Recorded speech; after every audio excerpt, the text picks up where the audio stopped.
আজকে আমরা ক্লাস 6-এর ইতিহাস ও সামাজিক বিজ্ঞান বইয়ের 156 নম্বর পৃষ্ঠার কাজের সমাধান করব।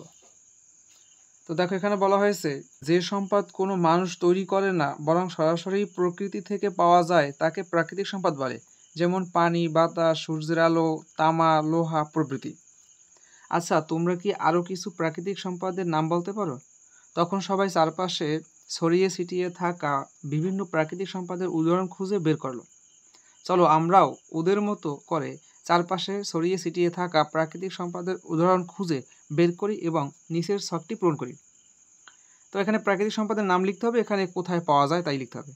এখানে তিনটি ঘর আছে, আমরা তিনটি প্রাকৃতিক সম্পদ লিখেছি এবং কোথায় পাওয়া গেছে তা আমরা লিখেছি। প্রাকৃতিক গ্যাস, এটা মাটির নিচে অর্থাৎ খনিতে পাওয়া যায়। গাছপালা বনভূমিতে, ঠিক আছে। ধান ক্ষেত বা খামারে। যাই হোক, এতটুকুই ছিল তোমাদের 156 নম্বর পৃষ্ঠার কাজের সমাধান। আশা করি তোমরা বুঝতে পারছো।